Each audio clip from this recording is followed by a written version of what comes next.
Hello everyone, this is Triumph of Chaos, the map from Clash of Arms games.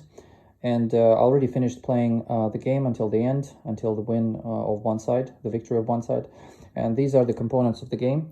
So my first video will be about how I played the game, and I need to tell you in advance that I made so many mistakes. But I hope that you will enjoy the video, because next videos would be about the game components and about the map, about the details of the rules, and so on and so on. Because the game is very complex, and you have many things in the game, like the political cards, play cards, the map, the huge, beautiful map, and the other charts and some optional charts there in the corner. So there are many things to remember, and I want to clarify all the details and just to help you out if you're just a new player of the game. Thank you. So it's the first time I play this game, I think since last year, and since I read all the rules. It was a terrible political phase, I think, for white, because they had a really nice advantage and they didn't utilize it. They had a better cards, but the layout of the political alterations, or like changes, didn't favor them, because most of these positions that they could have in favor only had 1 point. And as you can see, you need 2 points almost everywhere, I think everywhere, to move anything. So the only achievement that whites got was when they played the card with the Czechoslovakia Legion. So instead of betting on Finland, they bet on Czechs. And Czechs now locked into their control. So whites put Gaida over here, not to let Russian Tsar to be killed, and to reinforce the forces of Siberia, Urals North, to go for Perm. But Reds used their card party unity. So they got Antonov and they got Voroshilov. So I put them in the victory cities, because then, using strategic redeployment, we could move them closer. So Voroshilov probably could go south, and Antonov can go north to Perm to reinforce these guys. So these dudes, they can only move one with Tsar. So of course Reds will try to execute the Tsar. Another interesting thing is going on here, and I think that it's going to be a little bit of an action over here. Well, the result is that Krasnov, he was attacking Antonov. Antonov failed to withdraw, he rolled 6, so he's inactive. I made several mistakes with battles, but I think I compensated it well enough. So I made several mistakes. The armies should be replaced by the corps, I forgot. So Antonov advanced to that spot. He shouldn't have advanced there. Yeah, I just gave one corps that had to be there. I just put it at Rostov. So Trotsky is advancing closer to Yekaterinov, and he will attack with 2 armies in 1 corps, the 2 armies in 1 corps in Kuban. That's it. Yeah, this is the end of the turn 1. So let's see, we have a lot of white casualties here, a lot of strategic redeployment, but Reds have more, much more, and not many casualties. The problem was for Reds that they successfully defended that spot, 329, and the whites couldn't crush Antonov. So he actually survived after eliminating all of his forces around. So he retreated, and now he has some more forces. The only problem is that Trotsky was defeated. Actually, he attacked and he was defeated, and he had to retreat and lose additional step on his army. So he's going to Tsaritsyn, and I think that they're gonna give up Mogulinska, because yeah, there is nothing they can do. So whites advance. Here they didn't attack, the reds didn't attack, but whites redistributed their forces and will try to consolidate their attack with the Social Revolutionaries and Czech Legion and push Saratov more. The problem is that whites, they have a lot of stuff here, and the reds, they can actually strategically redeploy their forces, and they will have full armies if they want reinforcements. So this is, if they can capitalize on that, it will be good for red. So the situation is as follows after the turn number 3. So the problem is with the reds. Czechs squeezed reds, and it's not very good for red. The reds lost many soldiers, but Mr. Krasnov, I forgot that he could do the cavalry surprise. He lost almost all forces, and he cannot act. Antonov is back on track. He's fine. Unfortunately, Trotsky lost the battle, so he's in Tsaritsyn. So whites must do something during the logistic phase to reinforce Krasnov and eliminate this no act tile. Yeah, that would be better for them. And of course, we have Czech Legion attacking these forces, and if it happens, it's going to be good for whites, because then they will take over the city, Kazan, and then they can actually try to move to Stalin, because the supply lines of reds will not look that good. The problem is that whites cannot use the Siberian Cossacks because of the infighting cheat. There is a restriction for Stalin. Only one unit, I think, can be used for Stalin for anything because of infighting. So infighting still is in place. And yeah, there will be a lot of effort to rebuild at least some of this stuff. The only problem is whites have elite armies full, not all armies. Unlike reds, because I was a little bit greedy on that card, and that card would really help white in this situation. So here it's kind of crucial. We have some forces from United States and Britain, but they actually don't do anything, and probably will not do anything, because this is these are the two main battles, and this one. So at the end of the turn number 3, there is a problem for the reds. I completely forgot about attrition, and that Perm doesn't have the red and white's supply source counter around the city. So actually Voroshilov and his forces were like on the attrition, and they actually couldn't start fighting because I activated Stalin to actually counter anything here. So they were all eliminated, and whites got the bonus, the victory points bonus. Another problem is the replacement steps. They are actually generated by the cards, not automatically. So if you see this number, it's the allowance, it's the supply depot, or like supply center. So it's not like automatic generation per turn. So you have to generate with the cards to actually do something with replacement steps. You can't just fight. So you have to play some cards to fight. You see, like 3 here and 3 here. You have to actually, it should be 2. So you have to play the cards at the very end for some replacement steps, otherwise you're f***ed. And that's the end, because of course these 3 steps will go here, because the situation here is dramatic. Whites need some forces because this shit is really bad.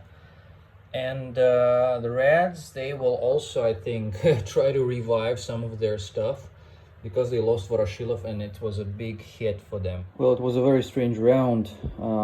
During the political phase of the turn number 4, whites got control of Poland, and automatically reds got the control of Western Ukraine. So the forces were deployed like this, with the some elite guys in the reserve. So, what else happened? Yeah, there were 2 rounds of Russian anarchy. Then Whites got control of Perm, and of course, during the logistics phase, the gold reserve will go to Omsk, and Whites will get more advantage over there. So they still got the cheats: Siberian Cossacks, and no victory cities, -4 VP. So it's very bad for Reds because they really couldn't conquer anything, and it was good for Whites because Whites just don't use Siberian Cossacks. Stalin retreated here to Saratov. There were several fights over here near Kazan. It was not very successful for Reds, but not that bad. Reds just reinforced their forces here. Whites just retreated to Rostov and tried to concentrate their forces, not to be destroyed by Reds.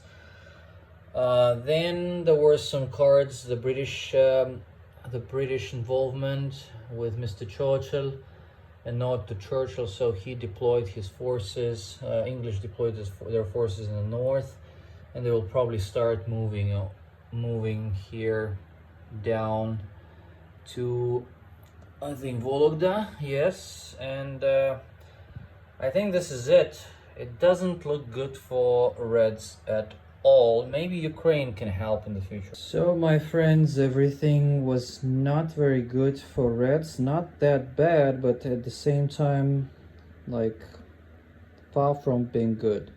Alright, so let's look at the beginning. So Reds got control of Machno, but they didn't use him. It's actually may make a lot of trouble for Whites. So Reds bet on General Antonov, and unfortunately Antonov died because his rolling was like really terrible against these 2 elite armies. Trotsky also wasn't very successful. Next, Reds were very successful with Turkestan and the army conquering Khiva. Here, what else?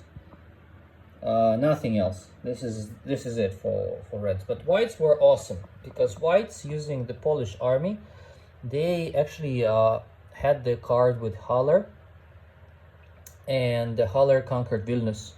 So Reds almost had Vilnius, but they didn't play the card, so they couldn't take control of Vilnius. So yeah, it was conquered by Poland. Poland also conquered Lvov. It was quite easy. Yeah, unfortunately. Then it was good for Reds that they played the card that major powers cannot be used. So Whites couldn't use their English forces to actually kick out these 2 corps and then go down to Vologda because English, they have the special assets. French, they withdrew, so they left. Whites conquered also Baku, and yeah, it doesn't look good for Reds unless they use Makhno. Makhno was also actually set up with the Green Army. What is the name? The Black Guards. Yeah, they turned green. Nobody used this stuff because it's kind of useless. If Japanese come, yeah, you can activate them as greens, but it doesn't really do good for Reds. So Whites almost got the train, so they will get some additional points. It looks this, and it's really terrible for Reds. But it's the first time I played this game, like the whole campaign, so I think it's going to be okay. Tsar is going is just going up, and probably will kick some ass over there, and it's going to be fun. Let's see how it goes this turn. I think, White will actually win this, but it's just because, guys, it's very hard to play against yourself, but I'm doing my best. Well, this turn number 6, ended up not that bad for Reds, but still, they didn't achieve anything. So first thing is that Makhno, during the political phase, they became neutral, so they couldn't actually utilize any opportunity to go anywhere. But at the same time, during political phase, Reds utilized Ukrainian cards, so they kind of canceled moving any of Ukrainian political markers that because Whites would have taken control of Ukraine. So it's kind of like a stalemate this turn. So, but United States left. It's good for Reds. Then Whites, that's like Tsar, he was defeated at this spot. Kotelnich, he was defeated, shamefully defeated. Yeah, Tsar is like doesn't do well, so Whites didn't spend anything for the replacement steps. Reds spent something just to have some armies rebuilt and to reinforce their stuff. Whites, they took Mogulinska, and probably because now I made a mistake actually. On turn 5, I didn't use move 1 of the mud because of the mud. So I rolled the dice, and the dice didn't show that it's going to be mud. So I just reversed it. So on turn 6, I didn't use the dice, and everybody had 1 turn. And also, White couldn't actually utilize any of the major powers. So that's why, like Polish, they actually did nothing. It was good for Reds. Like White's situation here is good, but Reds not that good. But at the same time, all these cores are just like 1, 1, 1, 3. So it doesn't make anything anywhere. Japan is pro-White, but both cards are out, so nobody can utilize it until it's reshuffled. So as I see it, like Whites are winning big time, but they're still not linked up, and it all really depends on Poland. The more I play this game, the more I see that actually Poland is like a third player. It should have been like something like coin-based game when the third player is playing, but yeah.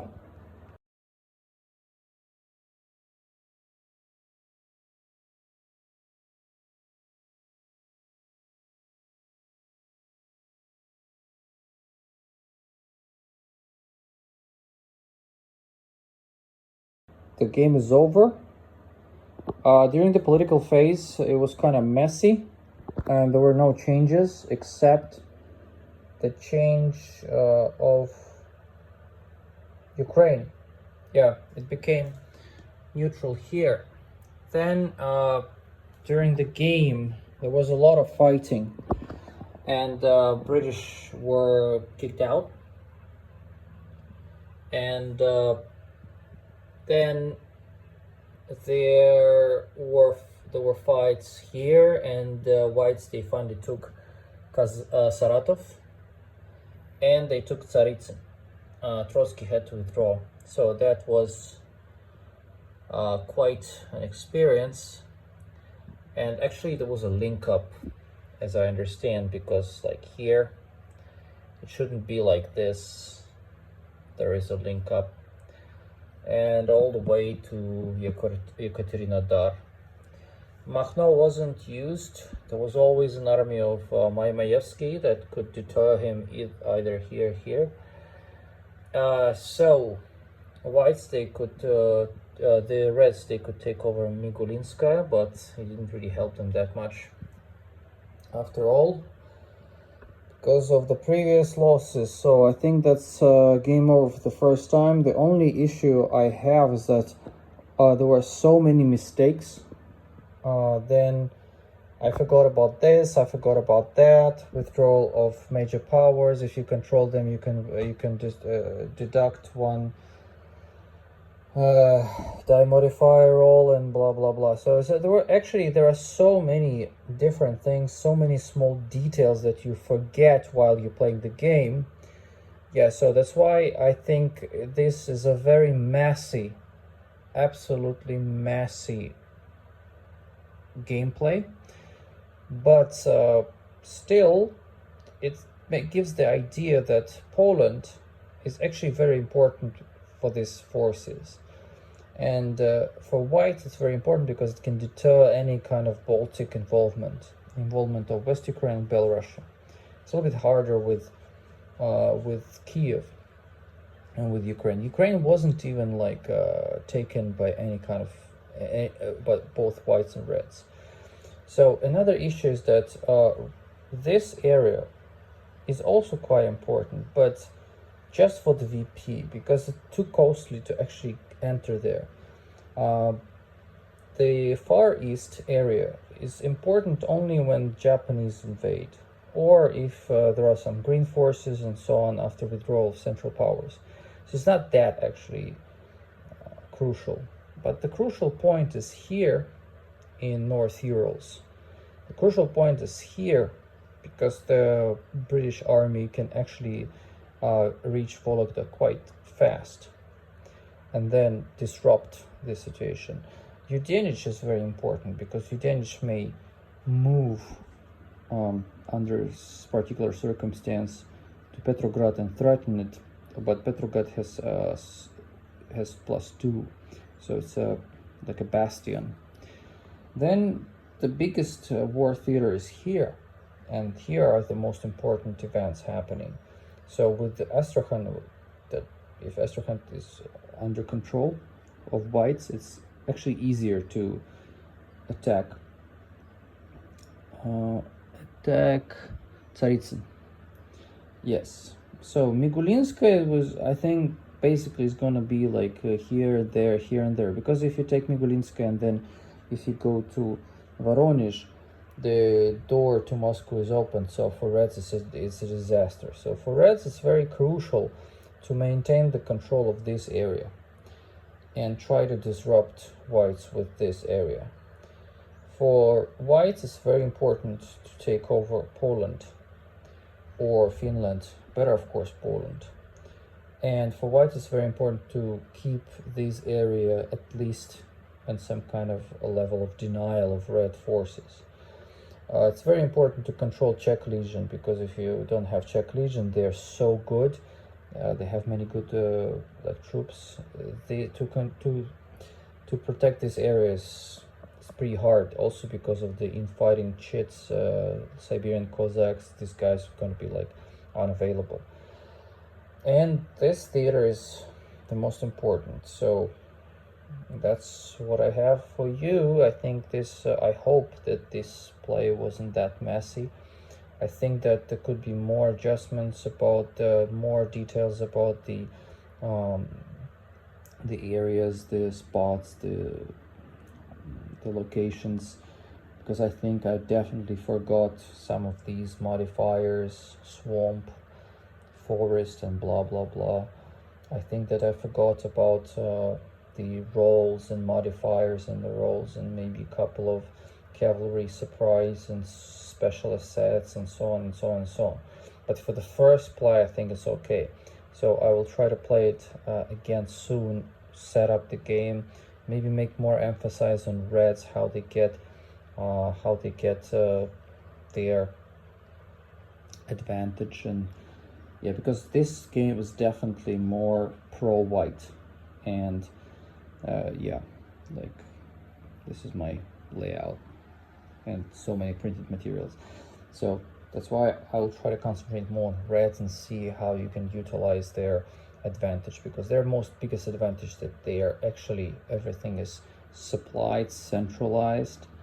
For the white it's a little bit tricky. Always have to keep in mind that the link up rule, that if you activate Kuban or Don Cossacks, you can only activate one spot here and in other places. So there are very many details to remember. Okay, cheers guys. I hope that was useful.